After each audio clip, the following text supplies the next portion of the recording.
I decided we're not making a dagger. Instead, we're gonna make Darth Maul's sword. Oh, I'm gonna break a light. In this video, we're starting the journey for a brand new dagger named Serenity. This dagger will have a massive blade with lots of fullers, and the handle will be my first ever stone handle. The first thing I need to do for this dagger build is prepare all my steel. I'm going to be building it out of 1084 and 15N20. By alternating the two types of steel, we'll actually be able to create a Damascus pattern. One type of steel has a little nickel in it and the other doesn't, so when I etch the steel in ferric chloride at the end of the build, one type will etch and the other one will stay nice and bright, and that's how we'll see the pattern. I've noticed you can actually get a bunch of little bits off of the sanding belt, kind of stick to the surface of the metal. And that could be ceramic or silicon carbide or whatever. So you want to kind of wipe those off so they're not permanently stuck in your knife. Need to get those wood-free paper towels. I only need a basic formula for this pattern, so everything's super basic here, but it gives me a little bit of a guideline to follow for the final pattern that I want. I don't know exactly how this final pattern is going to look, but I kind of understand the framework that I want to do on each step, so that's why I drew this up. I've got all the steel nice and clean. Clean is the name of the game when it comes to this stuff. I'm going to be using some big old thick 1084. We've got 1/4 inch thick stuff there, and then 2 strips of 1/8 inch 15N20. And then a bunch of little strips of like 16th inch thick 15N20. I'm gonna start stacking these up since they're all ready to go. 1084, then 15N20, 1084, 15N20, all the way through. Ooh, I'm gonna have to take a 1084 piece out of the middle because we have an uneven number of those. And 2 15N20 pieces. I might have to redesign my billet a little bit here. It might have gotten too small on me. Yeah, that's a little too small now since I had to take that out of the middle. So what I think I'm gonna do is go prepare one more piece of the thick 1084 and one more piece of 15N20 and stick it on this side. And then my billet will be closer to that 4-inch wide mark. That'll just barely allow me to fit it in the forge. I can stick those other pieces over here, and that way that extra thick piece of 15N20, where I'm doubling up that 15N20 right there, that way that'll be centered, because right now it's kind of off-centered.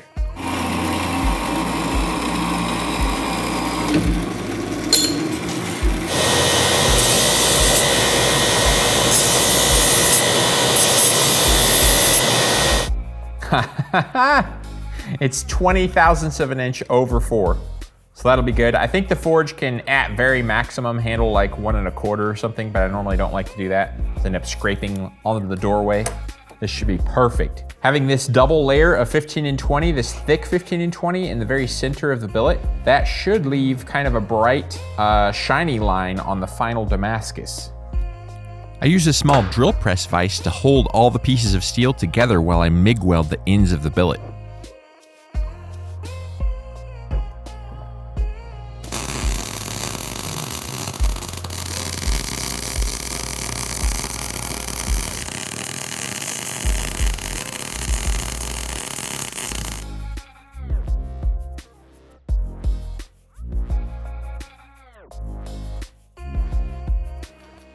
I got the ends of the billet welded up. It's time to get a handle on the situation next.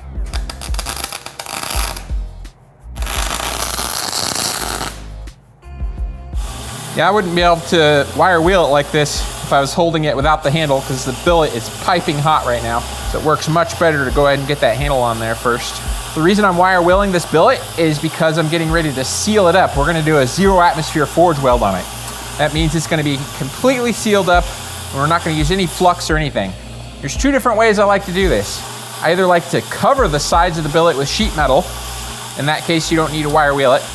Or get it all wire wheeled really clean and then use the TIG welder to seal up every single seam without using any filler.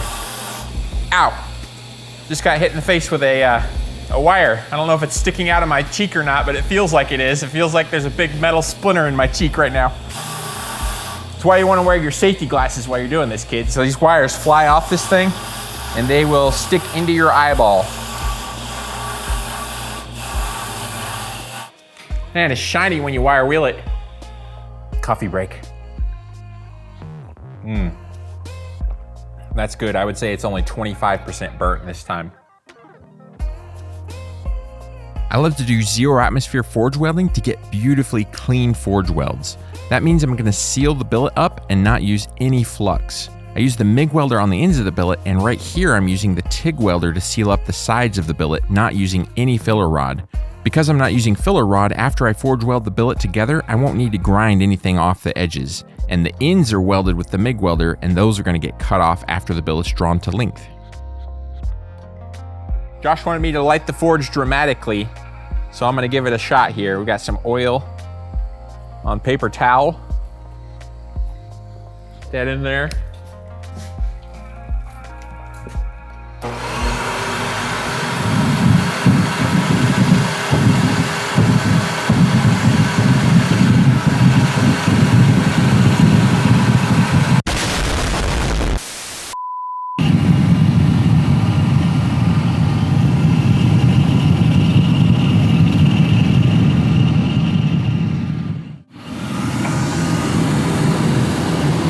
Okay, first I'm gonna set the welds.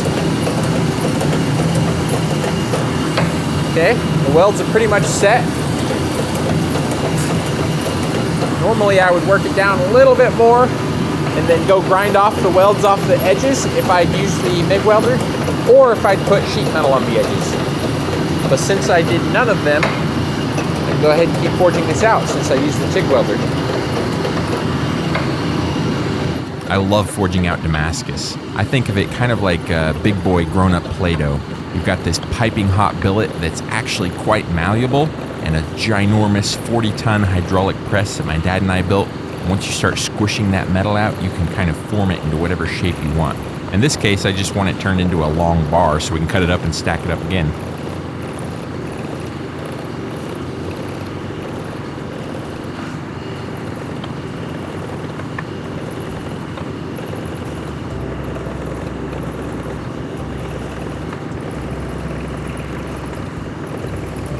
I decided we're not making a dagger. Instead, we're gonna make Darth Maul's sword.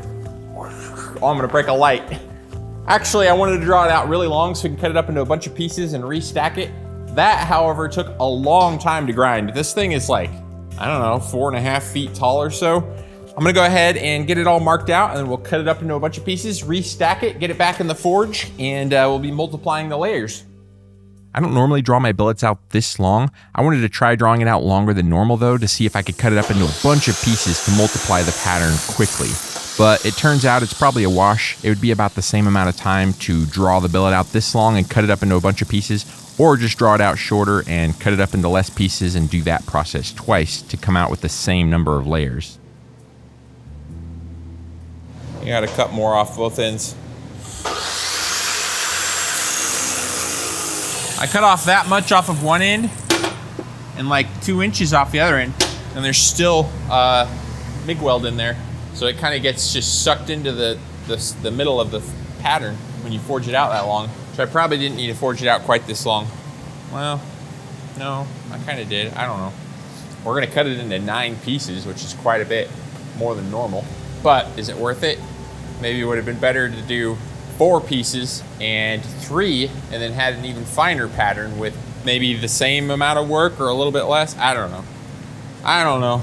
It took a lot of heats to get that really long, especially because the forge is so short. If you had a long like sword forge, it might be quicker.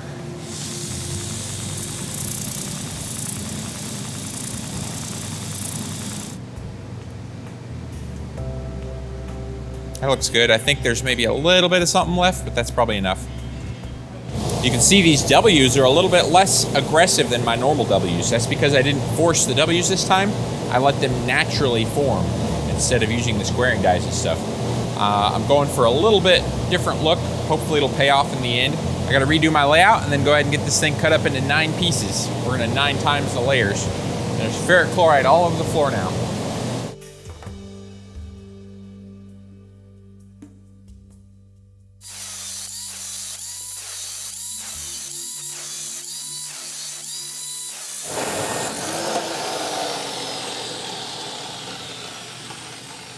They're all completely smooth.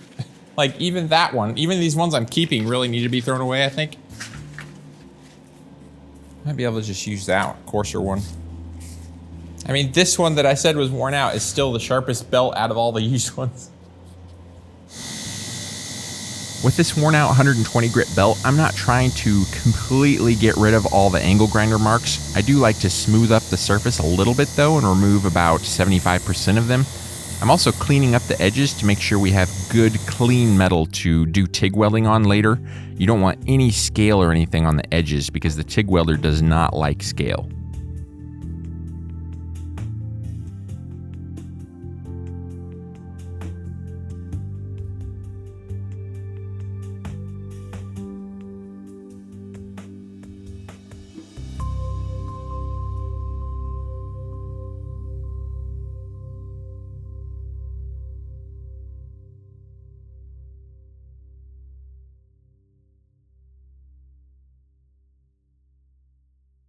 Knifemaker Plus enrollment has been closed for 4 months and we just opened it back up. So if you want to learn how to make a drop point ladder pattern Damascus hunting knife, then you're in luck. What I'll be teaching you with during this hunting knife build is everything from start to finish. We're going to start out by making a clean and elegant ladder pattern Damascus blade. Once that's done, we'll move on to fitting a guard, getting that perfect, nice, tight fit between the guard and the blade, and then the wood handle. I'll be taking this base hunter model and adding some nice upgrades. One of the upgrades is the ladder pattern Damascus, but on the guard, we're gonna add some beautiful Damascene. Damascene is where you do gold wire overlay on the outside of the metal. This is a brand new technique to me that I've been practicing for many days and I can't wait to share it with you. I think it's gonna be beautiful on this knife. And to finish it all off, on the handle, we're gonna add some texturing that'll add a nice look and some extra grip for your hand too. At base, this is gonna be your basic drop point hunting knife, but with those upgrades we're adding, you can still use it out in the field, but it'll also be a beautiful piece that a collector might like to have in his collection. One of my base hopes through this Knifemaker Plus project is that you'll be able to learn the skills and techniques you need to level up your knife making. So join me on this Knifemaker Plus project, and over the next couple of months, I'll show you everything from the start of the build all the way to the final sharpening and assembly of this hunting knife. Enrollment is closing soon for this project. Don't miss out on it. The link is in the description. I finally have all the pieces cut up and ground clean. They're ready to stack back up. This is a long billet. It took a lot of prep time. This thing's super long. So I want the pattern to mirror itself so all the W's connect better. So to do that, what we're gonna do is we need to have them all laid out in the order they were cut up in. Well, this is not the order they were cut up in per se, but they need to be laid out in the order that they were before the billet was cut up. So that's why everything's numbered. So what we're gonna do is we're just gonna leave the first one laying there, take one, flip it over, take the next one, just set it up on there and alternate. Flip, set, flip, set, flip, and set. And by doing that, it makes it so if some of the pattern is tilted one way or the other throughout the billet, each piece will mirror itself. So if one piece is going this way, the next piece will be perfectly mirrored and go this way, and it'll create a nice matching pattern all the way throughout. If you want to see that in more detail, then check out Knifemaker Plus, where I have spent lots and lots of time explaining this mirroring concept. Will it fit in the forge now that I've ground a little bit more off? I'm thinking it's probably too big. Oh, I think it's gonna work. Hopefully stuff can fit in the forge. It's just slightly bigger than this. Woohoo! Just trying to get everything lined up and centered before I clamp it down in this drill press vise. Once again, I'm gonna weld the seams up on the ends with the MIG welder, and then I'm gonna seal up all the sides with the TIG welder and not use any filler. That way I don't have to grind anything after these forge welds are set.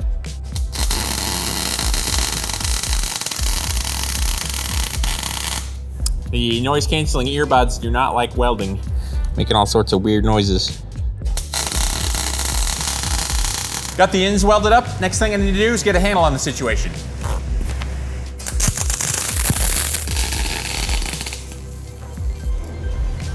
All right, wire wheel and then Dagger weld. Feel like it's gonna catch and just like boom.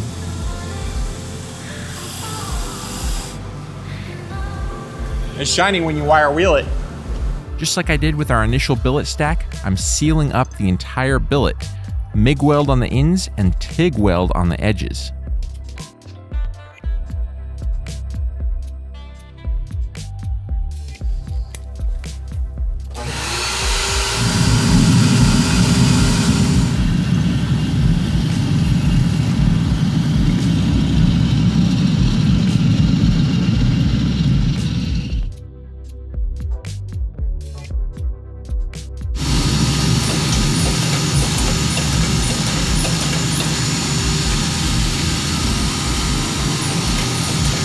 I would say the billet is forge welded now.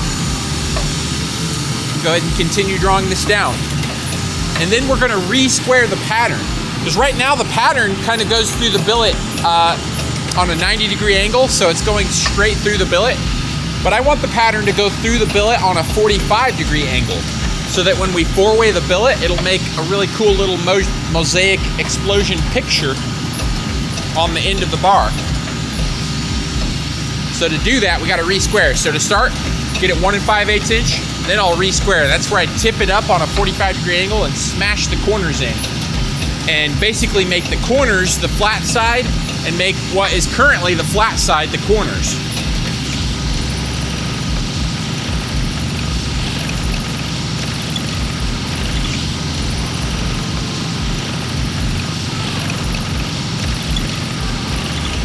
There we go, 1 5/8 square.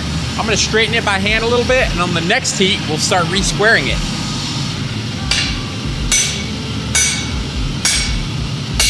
For the re-squaring operation, I need to hold the billet on a 45-degree angle, and we're gonna smash those corners in.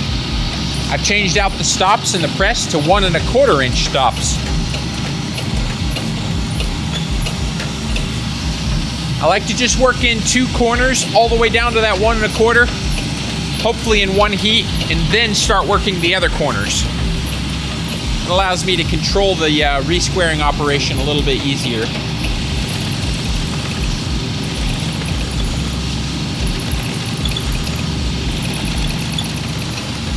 Okay, those corners are worked in. On the next heats, I'll start working in these corners down to that 1 1/4 inch. After that, we'll start squaring up the bar.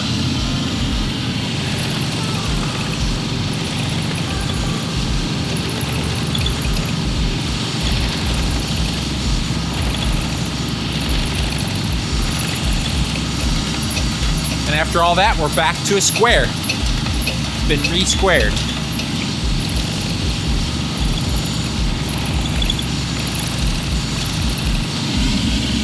Now because the press has the tendency of making kind of diamond shapes, I'm gonna clean up this square with these squaring dies. This should give us a really uniform square that's less of a diamond shape. That'll be very helpful when it comes to four-weighing the billet. It'll be nicer to work with squares than it would be working with diamonds. If you leave the billet a diamond shape right now, when you go to four-weigh the billet in the next stage, the pieces won't fit very close together, and there might be some really big gaps at the edges or in the middle of the billet, and it'll add a little bit of distortion that may or may not really hurt the pattern, but if you go through multiple stages of four-weighing, it'll slowly stack up and you might end up with a lot of distortion you don't want. I also want all the pieces to sit closely together when I four-weigh, so there's 2 reasons why it's good to have a nice square billet at this stage.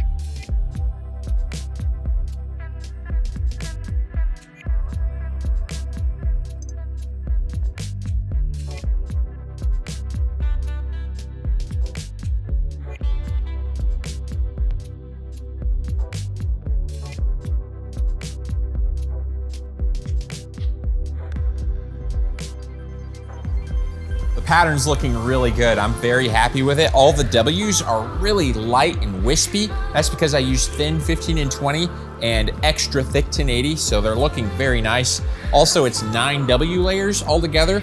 A lot of times with most of my mosaic patterns, at this stage, it would be in between 3 to 5, so it's got extra layers there that kind of wisp it up a little bit more, give it a little more fiery look. In the next video, we're gonna continue working on this Damascus pattern. We're gonna be four-weighing it over and over again, and this pattern is gonna start looking amazing.